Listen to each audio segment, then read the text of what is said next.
Hello students, तो स्वागत है आपका फिर से हमारे चैनल जीनियस माइंड पर। और आज की इस वीडियो में स्टार्ट करेंगे क्लास 10 का ज्योमेट्री का chapter number 1, that is similarity का प्रैक्टिस सेट 1.3 के आगे का कंटिन्यूएशन। जी आपने सही सुना, क्वेश्चन नंबर 4 तक की वीडियोस अपलोडेड पहले कर दी हैं और आज हम स्टार्ट करेंगे क्वेश्चन नंबर 5 से। क्वेश्चन नंबर 4 में हमने डिस्कस किया था 1-to-1 करस्पॉन्डेंस और इसके साथ साथ टेस्ट ऑफ सिमिलैरिटी। सिमिलैरिटी में जो भी टेस्ट लगते हैं वो सारा का सारा हमने इसमें डिस्कस आउट किया था। तो आज की इस वीडियो में हम स्टार्ट करेंगे प्रैक्टिस सेट 1.3 के आगे के क्वेश्चन के साथ, जो कि इंक्लूड करता है आपका पैरेललोग्राम पे बेस्ड क्वेश्चन, ट्रेपेजियम पे बेस्ड क्वेश्चन और एप्लीकेशन बेस्ड क्वेश्चन के साथ।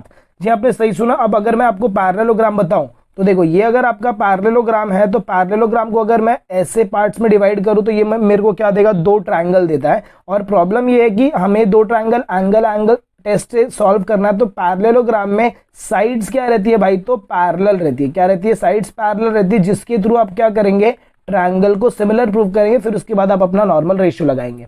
ट्रेपेजियम भी इसीलिए कंसीडर किया क्योंकि ट्रेपेजियम में आपकी दो साइड्स क्या रहती है, पैरेलल रहती है। फिर पैरेलल साइड से आप प्रूव करेंगे ट्रायंगल को सिमिलर, फिर उसके बाद आप क्या लगाएंगे भाई, तो रेशियो लगाएंगे। बराबर। चलो, तो आज हम स्टार्ट करेंगे क्वेश्चन नंबर 5 के साथ। चलिए क्वेश्चन नंबर 5 की तरफ अगर हम मूव ऑन करते हैं तो क्वेश्चन में देखो क्या बोला है, ट्रेपेजियम बोल दिया। ट्रेपेजियम क्यों बोला भाई, क्योंकि इसमें साइड्स क्या रहती हैं, पैरेलल रहती है और ये पैरेलल साइड का हमें बहुत ज्यादा यूज कर रहा है। तो सबसे पहले मैं क्या करूंगा, यहाँ पर हम दो ट्रायंगल हमें उठाने हैं। अब यहाँ से दो ट्रायंगल मैं कैसे डिसाइड करूंगा, तो ये वैल्यूज देखो, इधर क्या दिया, ए आर और एपी। ए आर किधर है, इधर, और एपी किधर है, इधर है। नेक्स्ट आपको साइड, अच्छा एपी को हम ये वाले कलर से मार्क करते हैं। नेक्स्ट आपका फिर क्या है, एएस। एएस किधर है भाई, तो इधर है। फिर उसके बाद क्या है, एएस के बाद क्या है, एक्यू। एक्यू किधर है, इधर है। फिर नेक्स्ट वैल्यू कितना दिया आपको, एसआर। एसआर इधर दिया है। और नेक्स्ट वैल्यू आपको क्या दिया, पीक्यू। मतलब हमको ये दो ट्रायंगल कंसीडर करना है। कौन से दो ट्रायंगल, तो भाई कंसीडर करेंगे triangle A P Q and triangle A S r. तो चलिए इसके प्रूफ की तरफ जब हम मूव ऑन करेंगे तो प्रूफ का सबसे फर्स्ट स्टेप जो हम लिखने वाले हैं, that will be our segment p q parallel to side s r. ये क्या है भाई, पैरेलल है। और अगर ये पैरेलल है तो देखिए क्या मैंने बोला कि अगर हम लिखते हैं segment p q parallel to side p है, तो अगर मैं इसको डायग्राम में मार्क करूं तो ये मेरा हो गया क्या भाई, तो पी क्यू हो जाएगा और ये हो जाएगा मेरा साइड एस आर। अगर ये दोनों लाइन पैरेलल्स हैं तो इनके बीच का ये जो ग्रीन वाला लाइन दिख रहा है और ये वाला जो लाइन दिख रहा है, this two lines will be their transversal. ये इनका क्या हो जाएगा भाई, तो ट्रांसवर्सल हो जाएगा। तो इसके बाद जो मैं सेगमेंट लिखने वाला हूं, that will be our segment s q in is their transversal. तो सेगमेंट एस क्यू क्या रहेगा हमारा, ट्रांसवर्सल रहेगा।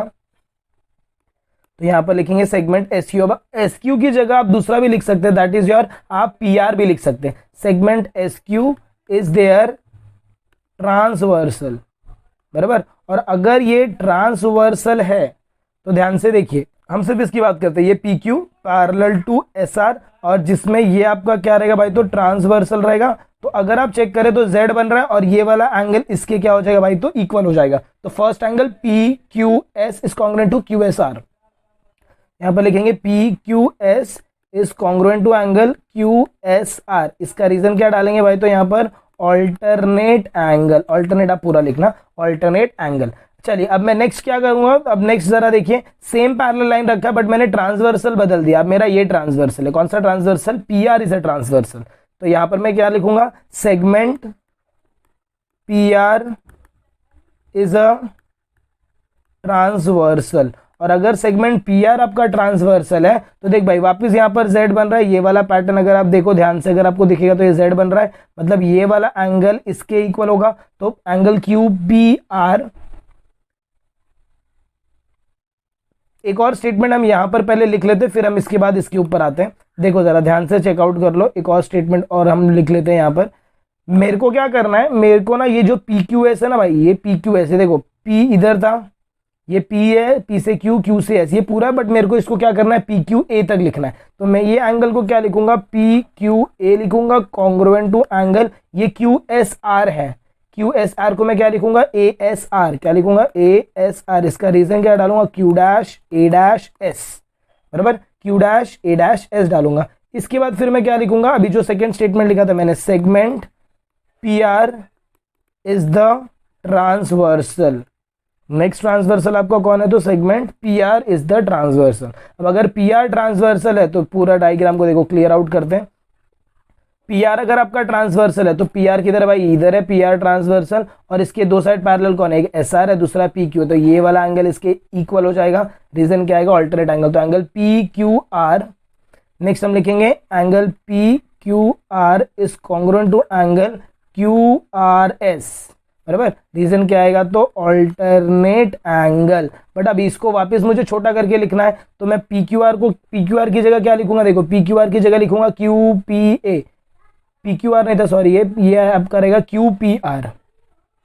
एक मिनट, ये जो एंगल रहेगा ये आपका रहेगा क्यू पी आर रहेगा, क्यू पी आर। इधर ऐसे एंगल्स के झोल होने वाले भाई, क्यू पी आर के बाद, और ये आपका क्या रहेगा, ए आर एस रहेगा, क्यू पी आर, और ये आपका क्या है भाई, तो A R S, sorry A R S नहीं रहेगा, क्यू आर एस ही रहेगा।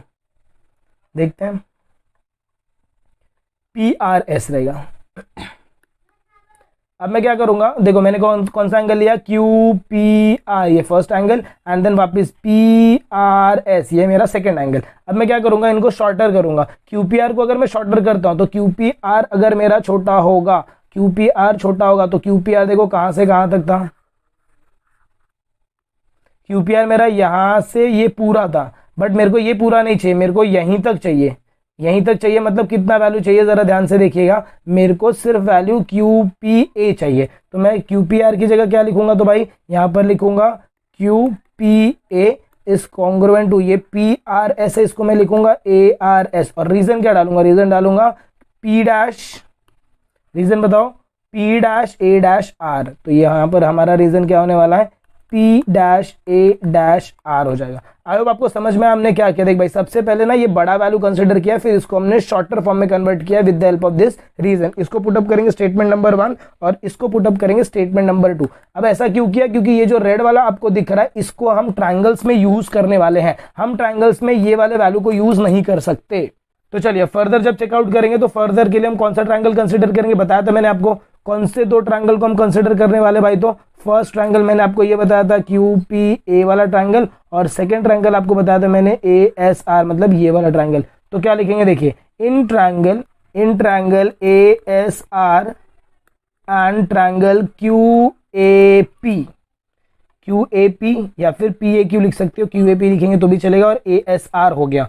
तो इसमें सबसे पहले दो एंगल कौन सा कॉन्ग्रुएंट रहेगा, तो first angle is p Q A is congruent to A S r. तो यहां पर आप क्या लिखेंगे, angle p Q a, angle p Q A is congruent to angle a S r. इसका रीजन आएगा भाई तो फ्रॉम 1। चलो फ्रॉम 1 देखते हैं, फ्रॉम 1 देखो इधर है P Q A is congruent to A S R. फिर नेक्स्ट एंगल क्या है, Q P A is congruent to A are S. तो यहां पर क्या लिखेंगे, Q P A is congruent to angle A are S.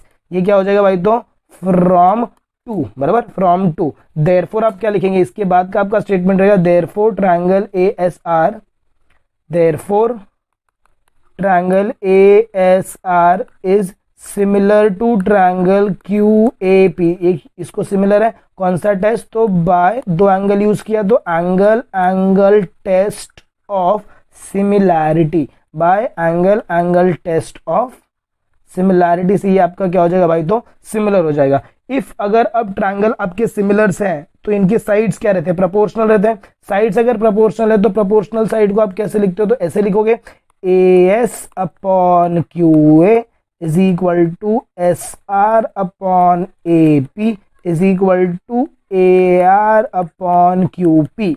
ये आपका हो जाएगा। और इसका रीजन आप क्या पुटअप करते हैं, इसका रीजन आप पुटअप करते हैं साइड्स ऑफ सिमिलर ट्रायंगल। क्या पुटअप करते भाई, तो sides of similar triangle. But इसमें से मेरे को सारे वैल्यूज को कंसिडर आउट नहीं करना है।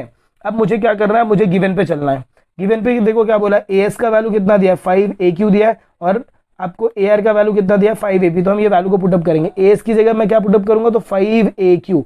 ए एस किधर है, यहां पर है, तो इसकी जगह मैं क्या वैल्यू पुटअप करने वाला हूं, देखो ये क्यू ए क्यू मेरा सेम है, इज इक्वल टू यहां पर भी ए पी को मैं सेम रखने वाला हूं, और यहां पर ए आर मतलब क्यू पी को मैं सेम रखने वाला हूं। अब देखो मेरे पास किसका किसका वैल्यू दिया हुआ है। ए एस का वैल्यू मुझे कितना दिया, देखो ए एस का वैल्यू मुझे दिया है 5 ए क्यू, देखो इधर दिया है, और ए आर का वैल्यू कितना दिया है 5 ए पी। तो मैं दोनों वैल्यू को पुटअप करूंगा, तो AS की जगह क्या पुटअप करेंगे भाई, तो 5AQ, और AR की जगह क्या पुटअप करेंगे 5QP या फिर 5PQ, और ये SR आपका वैसे का वैसा रहेगा। अब हम क्या करेंगे, इसमें से कोई भी दो वैल्यू उठाएंगे, दो वैल्यू उठाएंगे मतलब सपोज मैंने ये दोनों वैल्यू को उठाया, बराबर। अब जब मैं इसको फर्दर कैरी फॉरवर्ड करूंगा, हम दो वैल्यू ही उठाते हैं फर्दर कैरी फॉरवर्ड करने के लिए, तो ये हो जाएगा मेरा 5AQ upon AQ is equal to SR upon AP हो जाएगा। अब अगर आप चेकआउट करेंगे ध्यान से तो ये AQ और ये AQ कट हो जाएगा, तो यहाँ पर सिर्फ क्या बचेगा भाई, तो 5 बचेगा, इज इक्वल टू क्या होगा, SR अपॉन AP हो जाएगा। अब ये AP को आप इस साइड लेकर जाओ, जब आप AP इस साइड लेकर जाएंगे तो ये होगा 5 into AP is equal to SR, मतलब आपका जो फाइनल स्टेटमेंट रहेगा that is going to be SR is equal to 5AP, और यही आपका क्या था भाई, तो टू प्रूफ का स्टेटमेंट था, तो ये हो जाएगा आपका HP, that is your hence proof. तो आई होप आपको क्वेश्चन समझ में आ रहेगा। स्टार्टिंग में एंगल में तकलीफ होगी, ये एंगल्स को अच्छे से प्रॉपर्ली चेकआउट करें, इसके बाद तो फिर ट्रायंगल सिंपल है, ट्रायंगल को ए टेस्ट, फिर उसके बाद sides of similar triangle. Let's move on to the next question, that is our question number 6 की तरफ। चलिए, जब हम क्वेश्चन नंबर 6 की तरफ मूव करेंगे तो ये भी ट्रेपेजियम का ही क्वेश्चन है भाई, ये भी ट्रेपेजियम का क्वेश्चन है, इसीलिए दोनों क्वेश्चन साथ साथ में दिया और हमने भी साथ साथ में लिखा है।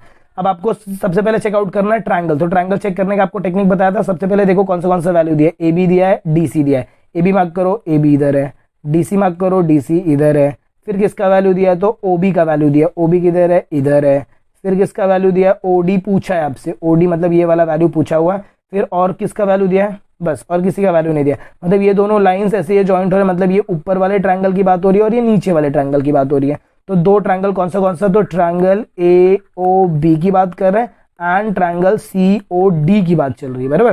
तो सबसे पहले जो इसमें तुम्हारा काम रहेगा भाई, तो वो पैरेलल लाइन, मतलब ट्रायंगल को हमें सिमिलर प्रूफ करना है। तो जब आप सोल्यूशन लिखेंगे, सोल्यूशन में सबसे फर्स्ट क्या रहेगा, कौन सा लाइन पैरेलल है, तो देखो side AB parallel to side किसको पैरेलल है भाई, तो DC को पैरेलल है, बराबर, DC को पैरेलल है। और अगर ये DC को पैरेलल है तो मैंने क्या क्या बताया था, देखो DC को अगर ये पैरेलल है तो ये वाला लाइन इसको पैरेलल है। तो फर्स्ट ट्रेपेजियम, फर्स्ट ट्रांसवर्सल आप कौन सा कंसिडर करेंगे, तो BD। तो यहां पर मैं क्या लिखूंगा, segment BD is the transversal, segment BD आपका क्या हो गया भाई, तो ट्रांसवर्सल हो गया। अगर ये ट्रांसवर्सल है तो ये वाला एंगल इसके इक्वल होगा, तो एंगल CDB, याद रखना पूरा लिखना है फिर हमें हाफ करना है। तो angle CDB is congruent to angle DBA। Reason हम लिखेंगे अल्टरनेट एंगल, रीजन क्या लिखने वाले, तो भाई अल्टरनेट एंगल। फिर इसके बाद आप क्या करेंगे, इसी पार्ट को आप कन्वर्ट करेंगे छोटे फॉर्म में। ये आपका बड़ा एंगल है ना, बड़ा एंगल, अब इसको हम कन्वर्ट करेंगे किसमें, छोटे एंगल में, छोटे एंगल में कन्वर्ट करेंगे। तो ये जो CDB जा रहा था अब ये यहीं तक जाएगा, तो ये हो जाएगा CDO। तो फर्स्ट एंगल विल बी, और इसको जब मैं कन्वर्ट करूंगा तो होगा angle CDO will be congruent to angle, अभी यहां पर ये पूरा जा रहा था DBA जा रहा था, अभी ये OBA जाएगा, क्या जाएगा, OBA जाएगा। और इसका रीजन क्या लिखते हैं, D'(O')B, D'(O')B। देखो यहाँ पर D है, यहाँ पर O है, यहाँ पर B। फिर नेक्स्ट अभी कौन सा पैटर्न हम उठाने वाले हैं, तो सेम पैरेलल लाइंस है, पैरेलल लाइन तो हमारा सेम है, बट हमारा क्या चेंज हो जाएगा भाई, देखो ये पैरेलल लाइन तो सेम है बट अभी ट्रांसवर्सल चेंज हो जाएगा। तो अब नेक्स्ट मैं क्या लिखूंगा, ऑन ट्रांसवर्सल। अच्छा, इसको पुटअप कर देंगे स्टेटमेंट नंबर 1। अभी कौन सा ट्रांसवर्सल लेंगे, तो ऑन ट्रांसवर्सल, ये वाला ऑन ट्रांसवर्सल AC, तो ये वाला एंगल इसके इक्वल हो जाएगा भाई, अल्टरनेट एंगल। तो देखो कैसे लिखूंगा, ऑन ट्रांसवर्सल AC। अब जब मैं AC की बात करूंगा तो इधर कौन से दो एंगल, एंगल DCA, तो यहाँ पर क्या लिखेंगे, angle DCA is congruent to angle CAB। इसका रीजन क्या आएगा भाई, तो ऑल्टरनेट एंगल, इसका रीजन क्या आएगा, ऑल्टरनेट एंगल आएगा। अभी वापस ये बड़ा है, इसको मुझे किस में कन्वर्ट करना भाई, तो छोटे एंगल्स में कन्वर्ट करना है। छोटे एंगल्स में कन्वर्ट करने के लिए देखो, चलो इधर जरा ऊपर देख लेते वापस, DCA, मैंने क्या बोला, D से C जाएंगे, C से A जाएंगे, नहीं बट O तक ही जाना है, मतलब मेरे को DCO लिखना है। फिर मैं क्या लिखूंगा, OAB। तो यहाँ पर आप क्या लिखेंगे, DCA की जगह लिखेंगे आप DCO is congruent to angle OAB। इसका रीजन क्या आएगा, C'(O')A। तो यहाँ पर आप क्या लिखेंगे, रीजन C'(O')A। ये हो जाएगा आपका स्टेटमेंट नंबर 2 हो जाएगा, बराबर। चलिए, तो ये स्टेटमेंट लिखने के बाद अब हमें क्या करना है भाई, तो ट्रायंगल को सिमिलर प्रूफ करना है। तो मैं ट्रायंगल कंसिडर करूंगा, तो देखिए लिखेंगे इन ट्रायंगल। अगर मैं 1-to-1 करस्पॉन्डेंस की बात करूं तो आपको जितना भी नेमिंग है भाई उसे 1-to-1 करस्पॉन्डेंस में ही लिखना है। जब मैं 1-to-1 करस्पॉन्डेंस की बात करूंगा तो देखो यहां पर मैंने ट्रायंगल का मेरे को नेमिंग देना है। तो सपोज मैं ओ से बी गया, फिर बी से मैं ए गया, तो मेरा ट्रायंगल का नाम क्या होगा, ओ बी ए। जब मैं ऊपर देखूंगा तो देखो ये बी जो है ना ये डी के इक्वल है, बराबर, और ये ओ के इक्वल है, और सी के इक्वल कौन है, ए इक्वल है। तो ओ के नीचे कौन आएगा भाई, तो ओ के नीचे आएगा ओ। बी के साथ कौन है, डी, तो बी के इधर आएगा डी, और यहां पर कौन आएगा, यहां पर कौन आएगा, ए के साथ कौन कॉन्ग्रुएंट है, सी कॉन्ग्रुएंट है। तो मेरे जो ट्रायंगल रहेंगे वो दो ट्रायंगल रहेंगे। तो मैं क्या लिखूंगा, in triangle O B A and triangle O D C. First statement मेरे को क्या दिया, देखो इधर ऊपर दिया है angle C D O is congruent to angle O B A. तो यहां पर फर्स्ट स्टेटमेंट मैं चिपकाऊंगा angle C D O is congruent to angle O B A, बराबर। इसका रीजन क्या लिखेंगे भाई, तो फ्रॉम 1। फिर इसके बाद हमें क्या दिया है, second angle, angle D C O. तो यहां पर आपको लिखना है angle D C O is congruent to angle O A B, O A B, और इसको हम लिखेंगे भाई तो क्या, फ्रॉम 2। देयरफॉर आप क्या लिखोगे, therefore triangle O B A, triangle O B A, triangle O B A is similar to triangle O D C.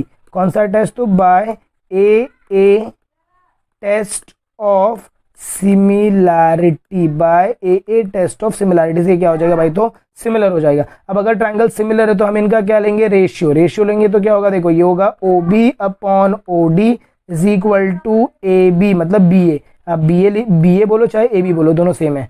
A B upon C D फिर इज इक्वल टू क्या होगा, ओ ए, मतलब ये वाला वैल्यू ओ ए upon O सी। और इसका reason आप क्या लिखेंगे, तो भाई sides of similar triangle, sides of similar triangle. अब इसमें से हमें कौन सा वैल्यू यूज करना है, तो हमें यूज करना है ये दो वैल्यू, क्योंकि इसी का हमें गिवन वैल्यू दिया हुआ है। चलिए तो ये स्टेटमेंट को अगर मैं नीचे लेता हूं तो क्या बोला वैल्यू, देखो O B upon O D is equal to A B upon C D. अब अगर हम वैल्यूज की बात करें तो देखो यहाँ पर आपको सारे के सारे वैल्यूज दिए हुए हैं क्वेश्चन में। ए बी का value 20, D C 6, O B 15। तो यहाँ पर अगर मैं पुटअप करूँ तो ओ बी का वैल्यू मुझे कितना दिया हुआ भाई, तो ओ बी का वैल्यू मुझे दिया है 15। ओ डी मुझे फाइंड करना है। ए बी का वैल्यू मुझे कितना दिया हुआ है, ए बी का वैल्यू दिया है 20 और सी डी का वैल्यू दिया है 6। अब मैं यहाँ पर क्या करूंगा भाई, तो क्रॉस मल्टीप्लाई। जब क्रॉस मल्टीप्लाई करेंगे ये इधर होगा, तो मतलब 15 multiply by 6 is equal to 20 multiply by O D. अब ये 20 कहाँ जाएगा, इस साइड जाएगा, तो वैल्यू होगा 15 into 6 upon 20 is equal to your O D. इसका जब आप कैलकुलेशन करेंगे तो इसका जो आपको फाइनल आंसर मिलेगा दैट विल बी 4.5 यूनिट। ये हो जाएगा आपका किसका आंसर रहेगा, तो भाई ओडी का आंसर रहेगा। तो आई होप आपको ये दोनों के दोनों क्वेश्चन समझ में आया, कैसे हमने सॉल्व किया। बहुत ही इंपॉर्टेंट क्वेश्चन था क्योंकि ये ट्रेपेजियम बेस्ड क्वेश्चन था। तो चलिए मिलते हैं अगले वीडियो में इसके आगे के कंटिन्यूएशन के साथ। तब तक के लिए have a good day and take care.